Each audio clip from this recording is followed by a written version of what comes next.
এরকম কোন স্টেপ আমরা নিতে দেখিনি যেটা দেখে আমাদের এই আস্থাটা তৈরি হবে। এই আস্থার জায়গাটা তৈরি করার জন্য আমরা বারবার রিকোয়েস্ট করছি, কিন্তু এখানে আমরা ইলেকশন কমিশনের আসলে পারফরমেন্সটা খুব পুয়ার দেখতে পাচ্ছি। ইলেকশন করবে আর কে কার মাথা ফেলে দিয়ে মানে ভোটে জিতে আসবে সেটা তাদের প্রার্থীদের নিজস্ব ব্যাপার। এভাবে করে একটা হাঙ্গার গেমস টাইপের ইলেকশন করতে চাইলে সেটা তাহলে এখন ওনারা যেভাবে করছেন সেটা ঠিক আছে। আপনারা যেটা বলেছেন আমাদেরকে যে প্রত্যাশার জায়গাটা, এটা হলো যে আমাদের তো প্রত্যাশা হলো আমরা নির্বাচনে মাঠে নামবো, আমরা প্রচার প্রচারণা করব, উৎসব মুখর পরিবেশ থাকবে। আমরা ছোটবেলায় যেরকম নির্বাচন দেখেছি, যেটুকু আমার স্মৃতিতে মনে পড়ে, অনেক ছোট ছিলাম, লাস্ট যখন একটা উৎসব মুখর নির্বাচন দেখেছি সেরকম উৎসব মুখর পরিবেশ পাবো।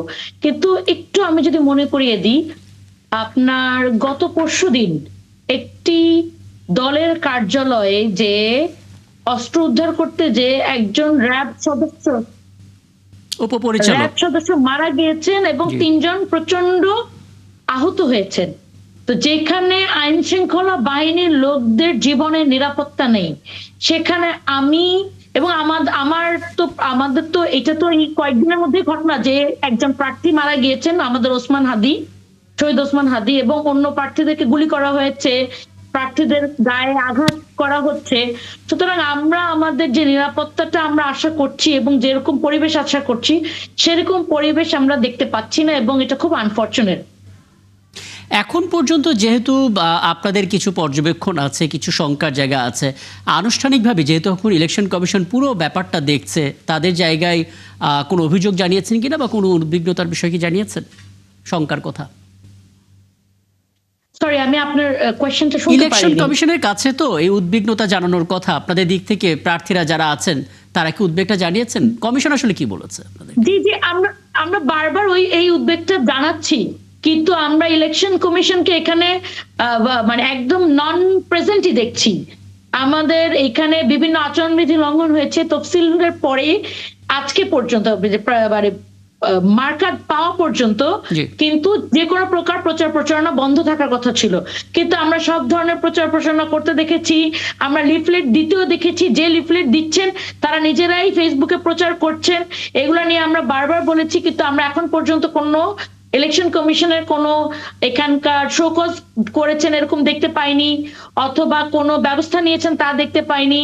তারপরে ধরেন তফসিল ঘোষণার পরে আসলে তো ইলেকশন কমিশন দায়িত্ব হয়ে পড়ে যে আইন শৃঙ্খলা পরিস্থিতি ঠিক করা। তখন কিন্তু আমরা এখন যে অন্তর্বর্তী করেন সরকার, তাদেরকেও কিন্তু প্রশ্ন করতে পারি না, কারণ এখন ইলেকশন কমিশনের আন্ডারে এটা। এবং ইলেকশন কমিশন তো আসলে এইরকম কোন স্টেপ আমরা নিতে দেখিনি যেটা দেখে আমাদের এই আস্থাটা তৈরি হবে। এই আস্থার জায়গাটা তৈরি করার জন্য আমরা বারবার রিকোয়েস্ট করছি, কিন্তু এখানে আমরা ইলেকশন কমিশনের আসলে পারফরমেন্সটা খুব পুয়ার দেখতে পাচ্ছি। দেখুন, আমি আপনার কথার মাঝখানে হয়তো থামিয়ে বিরতিতে যাব, তারপরও প্রশ্নটা আমি শুরুটা করতে চাই আপনার কাছ থেকে। সেটা হচ্ছে যে এবি পার্টি তো একা না, এবি পার্টি সহ মোট 10টি দল একটা সমঝোতা করে, একটা পরিকল্পনা নিয়ে, আসন সমঝোতা নিয়ে তারপর ফিল্ডে নামছে। উদ্বিগ্নতার জায়গা যদি এবি পার্টির থাকে, তার মানে বাকি দলগুলো কম বেশি থাকার কথা। অভিযোগটা তো বাকি দলগুলোর কাছ থেকেও আসতে হবে, তেমনটা কি এসেছে? আমার মনে হয় প্রায় সবাই বলেছে এই কথাটা, শুধু জোটের না, জোটের বাইরে যারা বিএনপির যারা আছেন তারাও বলেছেন, এবং যারা স্বতন্ত্র দাঁড়িয়েছেন তারাও বলছেন কথাটা।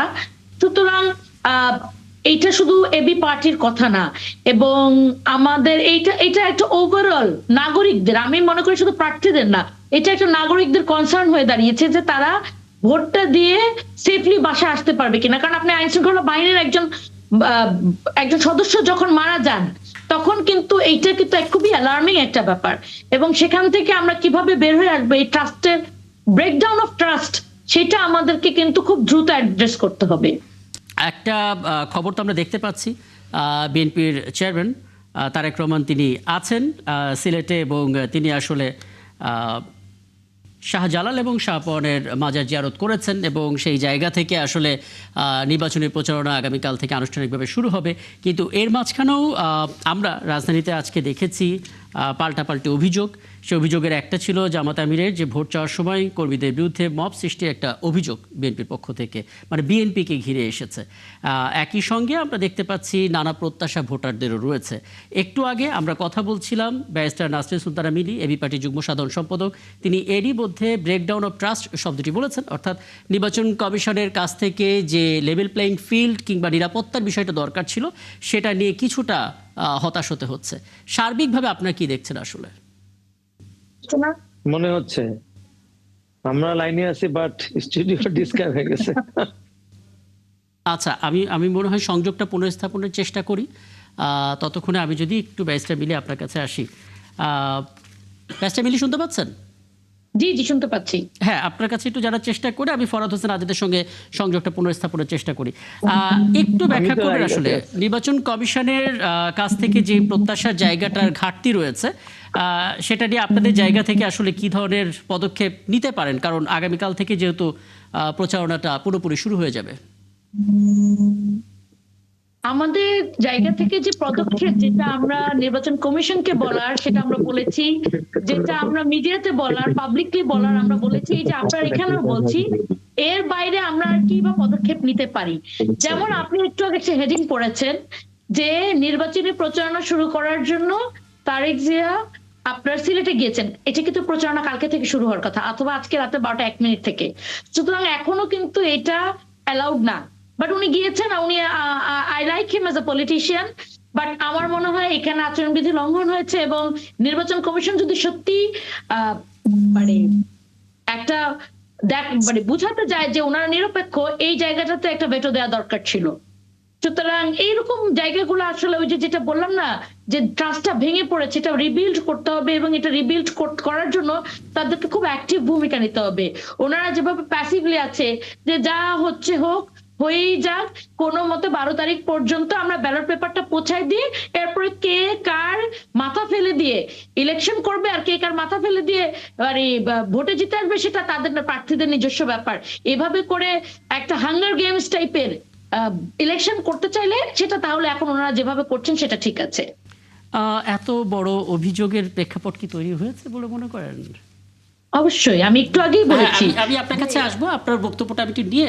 জনাব আবুল কালাম আজাদ মজুমদার, অভিযোগটা কি এভাবে আসার মতো প্রেক্ষাপট তৈরি হয়েছে, নাকি এটা আপনি পলিটিক্যাল একটা বক্তব্য? না, রাজনৈতিক দল তার তো নিজস্ব অবস্থান থাকবে। প্রতিপক্ষের প্রত্যেকটা মুভ তারা খুব ক্লোজলি ওয়াচ করবে, এবং তাদের যদি মনে হয় যে তাদের যারা রাজনৈতিক প্রতিপক্ষ আছে তারা নির্বাচন আচরণবিধি মানছে না, তারা তাদের বক্তব্য দিতে পারে।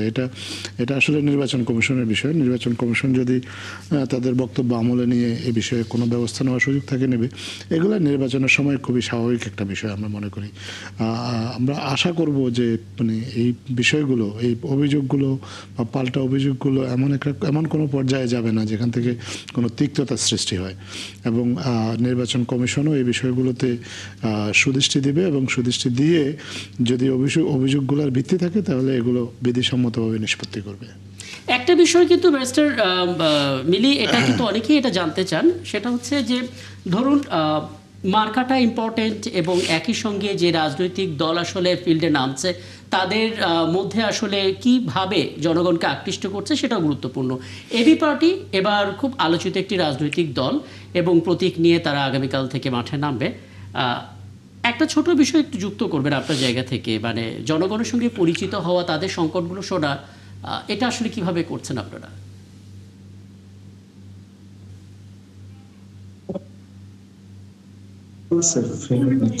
শুনতে পাচ্ছেন আমাকে?